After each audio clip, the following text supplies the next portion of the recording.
来看基隆，这基隆的雨由原是真大，车山真侪所在拢淹水。基隆的调河计袂出是溪流共款，当地的威德病院水也拢灌入来。附近的人家厝呢，1楼、2楼有土石放入来，冲入去人家厝内面，民众是赶紧得离。另外，这基2路、信5路附近也因为一直落大雨，这水一直无倒退。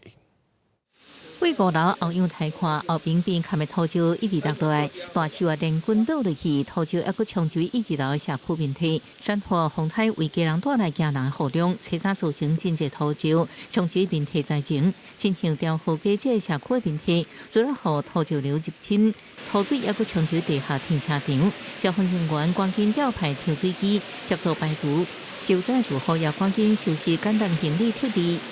4点外迄个时间，就小可。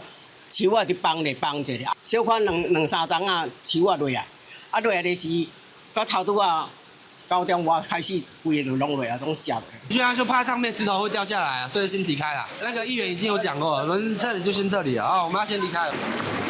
调河街这所在灾情严重，街路正做好，当地为着病院和土水灌接部分楼架地下室，院方将病人带到1楼以上安置。市府赶紧调洪水洞帮，防止土水一直冲入院区。最深的时候到脚踝的地方，那么前2波都没有挡起来啊。如果我们之前没有这个挡水板的话，我们可能会有第3波。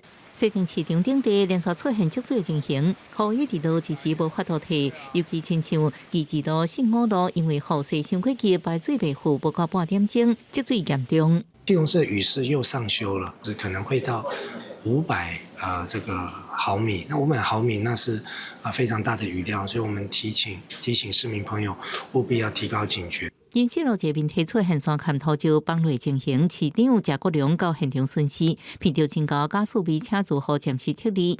因2路这个边体有同款的灾情，也是经过几暝大雨，透早就发现土石冲入厝内，市府会赶紧调派机构清理。不过因为一直落大雨，土石有继续放落情形。记者综合报道。